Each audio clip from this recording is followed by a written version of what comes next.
Cheers.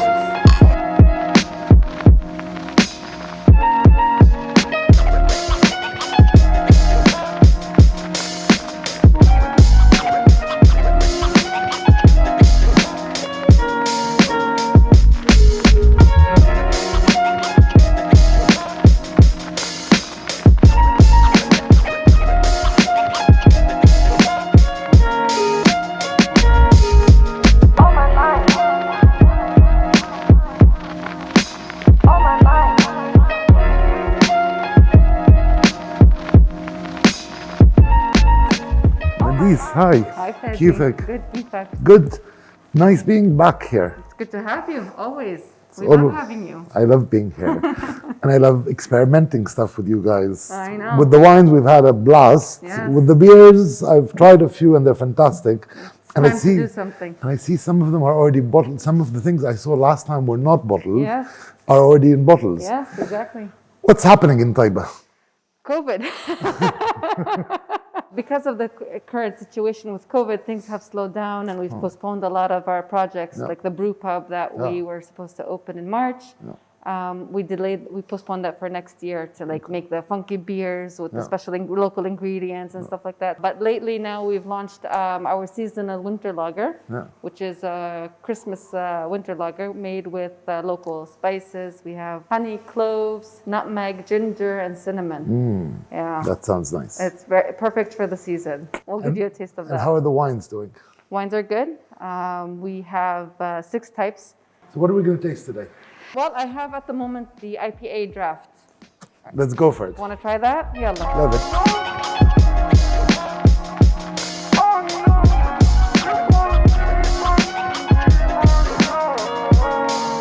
So this is an unfiltered IPA, just so you guys know.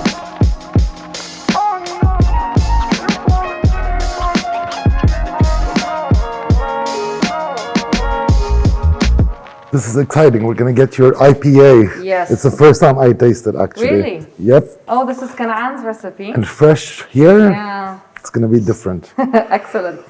So it's a West Coast style IPA. Okay. It's Kanaan, my brother's recipe. He made it in 2017 when he became a master brewer. He's like, we have to do an IPA. And for the wine, we're having a Cabernet Sauvignon.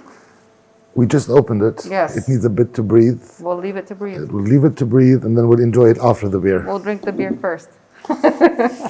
Cheers. Cheers. صحة. Can you taste the aroma? You know, I'm not a beer drinker, I know you're a wine drinker. but I love this. Fruity, fresh. There's a bit of this crispness at the end. The people's tastes have changed and developed over time now. I mean, introducing an IPA 20 years ago would have been very difficult than introducing an IPA now. But you took a risk when you started Taybeh. Well, yeah. I mean, as a family, you've Of taken course. risks in changing and helping people change their tastes. I remember when this place started, people were like, Are you guys crazy? you've gone nuts. Why are you doing a beer in Palestine? Yeah. And actually, it challenges people's tastes, but it also challenges people's perception of us. Definitely. Traditionally, we've had church wines that weren't good. Homemade wines. Is it homemade wines, which are sweet wines. Right. And I remember all Christmases where you had to go visit people Yes, and and they it would tastes pour different. this like homemade wine, which is just sweet and disgusting. Yeah. And then all of a sudden you guys have a player on the market that is challenging people. Palestine's on the wine map now, thanks to your taking a risk. Thank and with the IPA, you've taken a risk also. People are surprised that there's a beer company in Palestine and that we've been here for now 26 years. Yep. And we export to 16 different countries. So a lot of people are surprised that you guys drink beer? Like, hello, yes, this is where it all started. So let's have a taste. Let's have. Very nice aroma. The color is fantastic. The color, beautiful. Cheers. Cheers. Salut. صحة. You accompany the farmers from A to Z. Yes. I mean, you don't own all of the land. No. You buy, but then the accompaniment with your brother and is really from A to Z, from the moment the trees are ready to produce and all the cycle. He follows up every step of the way. And we have our own vineyards in Taybeh that we grew ourselves, but also we want to encourage the Palestinian farmers to keep growing the grapes and taking care of their land, so we buy from them as well. I mean, we talked about the success of having a beer and a wine in Palestine, but it doesn't come without a cost. Of course. And the cost of living under occupation must be quite a challenge, because you do import some of the produce, you import the machinery, but then you export also. So you're facing, how hard is it? Doing business in this country is unlike anywhere else in the world. It's very challenging. My grandfather used to say, if you can make it happen, and if you can succeed in this country, you can succeed anywhere else in the world. And after working for 13 years with the family, that is so true. You know, we do buy our raw materials from abroad. Our malt is from France and Belgium. Our hops are from Czech and Bavaria. We do import from abroad, and we do export to 16 different countries, whether in Europe and South America, in Japan. It's not easy, you know. It's a lot of frustration. It's very costly. It's very time consuming. And, you know, honestly, you can't imagine how many nervous breakdowns I've had over the years. You know, trying to get the permit to go to the port, whether it's Haifa or Ashdod port, or trying to find a driver who's willing to transport beer as well. That's another struggle as well, you know. And then, it's frustrating. But at the end of the day, when you get Taybeh in the US and people are like, what? Taybeh, there's beer? You know, you guys have wine, you drink alcohol? What is this? And a lot of them are like, unfortunately, they're surprised that, you know, that we even exist, you know, and that we do make wine and that we do make high quality products or beer. And then when they taste it, they're like, wow, this is great, this is amazing. And they want to know more about the company, our success stories, the country, our challenges in, you know, working under occupation. Fadi, it was great having you. It's always a pleasure. I hope to see you again. I am going to be seeing you We'll drink again some more very beer soon. and some more wine and have some nice food. And discover all the new stuff coming up. Yes. Thank you very much, Thank Nidis. you. Have a great day. You too. Thanks. Take care. Be safe. Bye.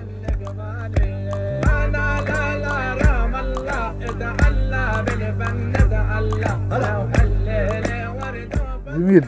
زمان عنك. الله يسعدك. هلا شو 5 سنين مش هيك بعض. والله اكيد. انا بتذكر لما المتحف نيزك فتحته. نيزك بيت العلوم.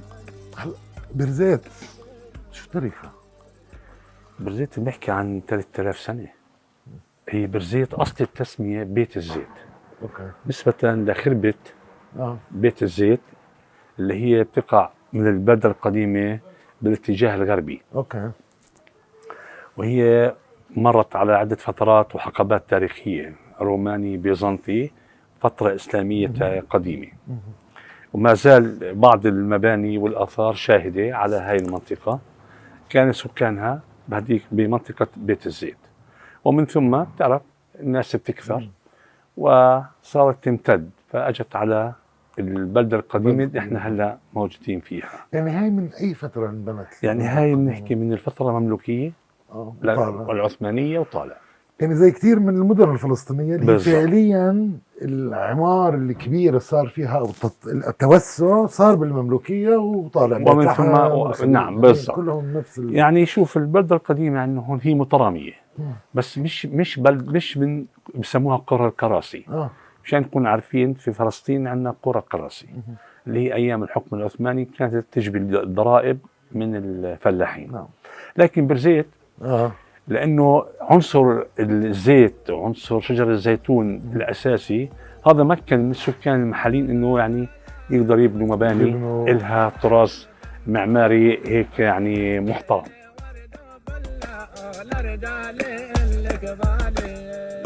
علاء Welcome. كيفك؟ زمان عنك. I'm so happy to be here. It's the احنا first time أنا بالمصنع عندك. تشرفنا.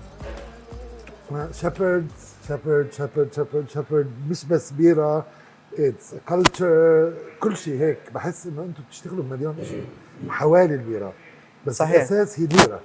هي بلشت في بيرة. انا كثير بحب قصة الزراعة اللي انت عندك.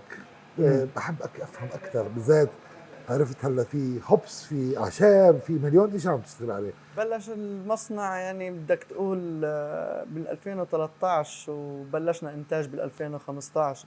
زي ما بتعرف قصة شيبردز بروري بلشت في كثير صعوبات وهيك، فقد ما بنقدر نحاول انه نلاقي لكل صعوبة نلاقي لها سولوشن لوكالي. فكان هذا هو اكثر شيء مركزين عليه، انه نحاول نلاقي سولوشنز لوكالي. فبنلاقي رو ماتيريالز لوكالي احب ما علينا انه نشتغل فيها، بس بنفس الوقت ما بتلاقي اللي بدك اياه لتوصل البرودكتس تبعونك لكواليتي معين. فحاولنا كثير انه نزرع هوبس في البلد هاي، مع انه حسب الهيستوري كانت فلسطين بالشمال كانت هي تصدر هوبس لاوروبا مش بالعكس. والبير اندستري اصلا هي انخلقت في فلسطين، انخلقت في الميدل ايست، وانخلقت قبل 5000 سنه من وقت الفراعنه ووقت البابليين. كلياتها هاي كانوا يستعملوها از سليفري درينك، انه قوتك اليومي بدل خبزه لا خذ لك شوب بيره. بنحاول نرجع هذا الحكي تبع زمان، بس بدون السليفري، بس بدون السليفري. اكيد طبعا. هلا هي عباره عن زي ما تقول غذاء الروح بالضبط. شو بدنا ندوق اليوم؟ بصراحه في لك شيء مفاجاه هيك صغيره، انه انا راح نشربك بلاند بس انفلترد. هي مش مفاجاه، هذا شكله حدا مغششك. هو مغششني. يلا. عندنا 6 ابار زيت بالبلدة القديمة. وزي ما تفضلت انك انت لما التقينا كان اخر لقاء احنا وياك قبل 5 سنوات في النيزك، موجود في عندنا بير للزيت وتم ترميمه وهل هو موجود، بس طبعا ما بتم حفظ كمية الزيت فيه. اكيد كل حمولة وكل عائلة في بير زيت هي عندها كان بير زيت. نعم، كل حمولة لها بير زيت بالضبط، بعصروا الزيت وبحفظوه نعم. فيه بير زيت 6 حمايل. اوكي، مشان هيك 6 ابيار. 4 حمايل مسيحيه وحمولتين مسلمين. فكل حموله عندها كان بير اللي كان يحفظوا كميه الزيت الكبيره بهذا البير. وانت قبل شوي كنت في مطعم البير، صحيح، ماخوذ من عندهم كمان بير زيت تحت المطعم. طب اليوم في بير من هدول الابيار مستخدم؟ لا، لانه اهتمام اهالي البلد بشجر الزيتون قل كثير بسبب الهجرة والتجارة، وبتعرف كيف يعني الحياة توسعت وراحت لها أكثر بكل أسف يعني للتمدن أكثر مما هو القطاع الزراعي. لكن موجود بس بنسبة قليلة جدا. بس الناس لسه بتجد؟ طبعا هلا في موسم قطف الزيتون. كم من معصرة في بير زيت؟ تاريخيا بير زيت معصرة كان فيها 9 معاصر ما بين بد ونص حديث وحديث. لكن بكل أسف زي ما قلنا بسبب انه اهتمام الناس بقطاعات اخرى غير الزراعة تم اغلاقها. وشو ضل اليوم؟ هلا عندنا مطحنة وعندنا معصرة للضر الكيلة. احنا لو طلعنا هي احنا موجودين قبالها بس هي مش شغالة. اما هي محافظة على حالها موجودة، يعني كل المعدات لسه موجودة، الحجر موجود. بالضبط كله موجود. كمان بكل اسف انه نسبة الهجرة عندنا عالية. معظم اهالي بير زيت اهاليهم يعني جزء كبير منهم بالخارج بامريكا بالولايات المتحدة. وهدول تركوا باي فترة؟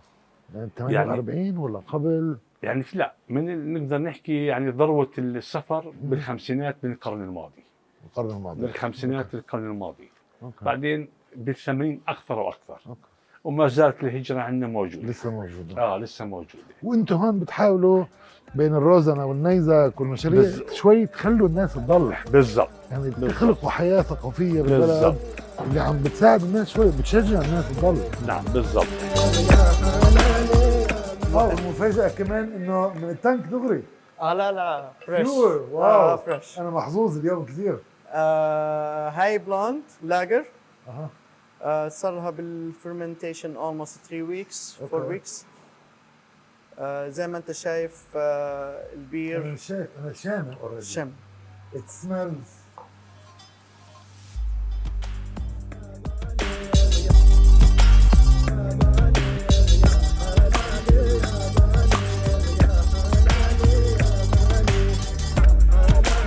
هلا الكريمنس تبعت البيره بانها هي من الكواليتي تبعت الخميره صح؟ مش بس الخميره، هي الانجريدينتس بشكل عام. الرو ماتيريالز بنستخدمها. عندنا الشعير بنجيبه من احسن مالت هاوسز في اوروبا من تشيكيا، ام البيره حاليا. الخميره جبناها معنا من المانيا قبل 6 سنين وعايشه معنا وي بروباجيتد وبنعطيها نيوتريشنز وهيها عايشه معنا ومكيفه علينا وبتعطينا هاي الكواليتي. زي ما انت شايف قديش الكريمينس تبعتها من تحت، لانه هلا هي حاليا شم. تعرف this for a chef is heaven.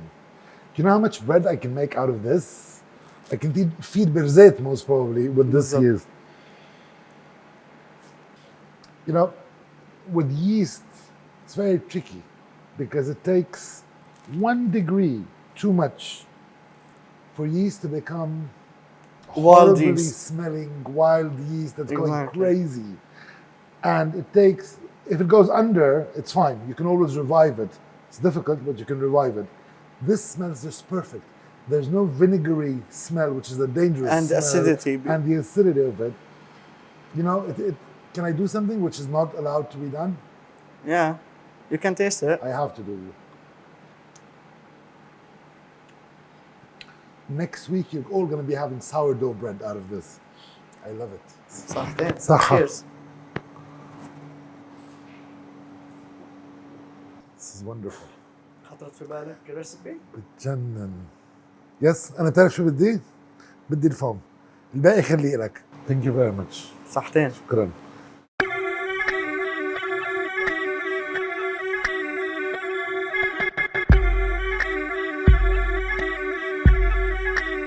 مرحبا، كيفك ام سلامة؟ شو اخبارك؟ زيادة. شرفنا، شو اخبارك؟ الحمد لله تمام. زيادة، مريض زيادة، شو بعرفك؟ موريس زيادة. محامي. برزيت؟ لا مش عنا. هدول رام الله يعني. رام الله زيادة. شرفنا. أنا بربار زيادة، عيلتي أهلي بربار وعيلتي زيادة. شرفنا، شكرا لك. زيادة برزيت، أهلا وسهلا فيك. شنو نطبخ اليوم؟ مفتول. يلا. يلا. ام سلامة، اليوم بدنا نطبخ مفتول مع بعض.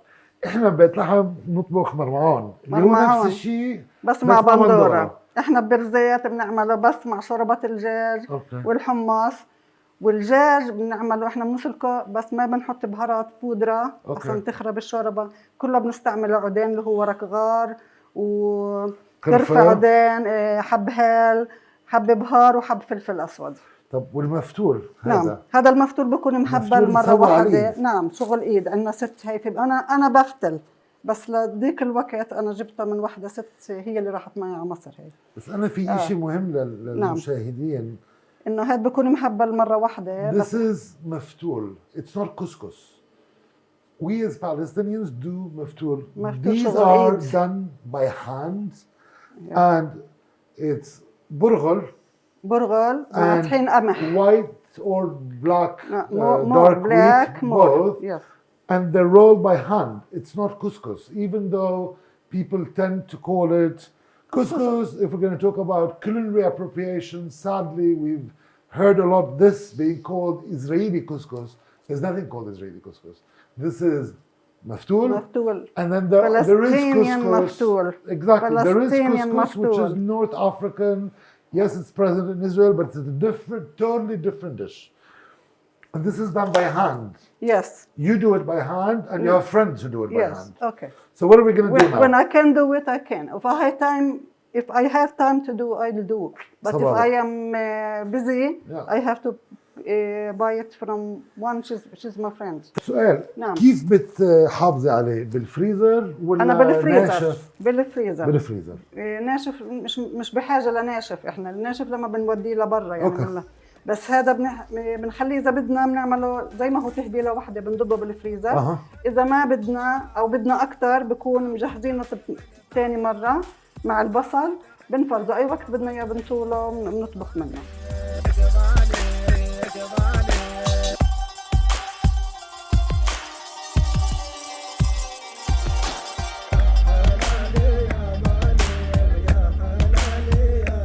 يلا هلا بدنا نهبل المفتول، بدنا نفرم الشغلات. شغليني معلوم انا جاي اشتغل. I get to do the onions every time wherever we are. Chef, their kitchen, their cuisine, and I get to chop onions. I love it. It sends me back 20 years ago to when I started in this field. تخليهم بالنص ولا تفرديهم شوي؟ والباقي المفتول على فوق.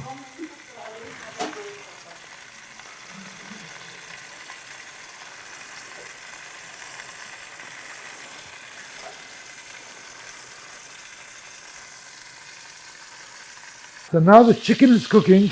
It's coloring with the spices. Once it's colored, we're going to add some water and do the broth for the maftool. And then here the maftool is going to start steaming. And once it's ready, we add a bit of that delicious samna and we're ready to eat after.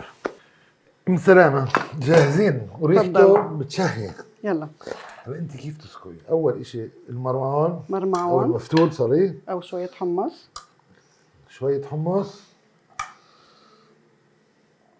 ودجاجة. بتحط نتفة، انا ما باكلش. شو بتاكليش يعني؟ هيك شايف هي؟ هي هذا هو. هي Imm Salama ريحته بتجنن. سلم ايديك. سلم ايدي وايديك اصلا انت كمان اجيت وساعدتني. عشان هيك ربحت بالمفتول انا. اكيد جائزة بتستاهليها. شيء بجنن. كثير ذكي. This is fantastic. It's very simple. There's nothing much. There's technically 3 components in this plate, but it's so full of flavor. And it's because it's a combination of the hand gesture of rolling, the quality of each one of the produce, and then the spices. And they're very subtle. You get a bit of the laurel leaves, a bit of the cinnamon, a bit of the cardamom. They're not overpowering. For me, this is one of the dishes that says it's winter in Palestine. It's starting to get cold برا. هذا هيك أنا إلي بحس بداية الخريف. هذه الطبخة أكثر بالشتاء. We had a glimpse of Taybeh, Birzeit, the beer, the wine, and the fantastic people like Imm Salama. شكرا Imm Salama. العفو حبيبي. You make us proud of Palestinian cuisine. مزبوط. This speaks Palestine. And also, I'm proud of myself to be Palestinian woman. You deserve it. You deserve it. Join us for next episode for another fantastic dish in another Palestinian city with another Teta.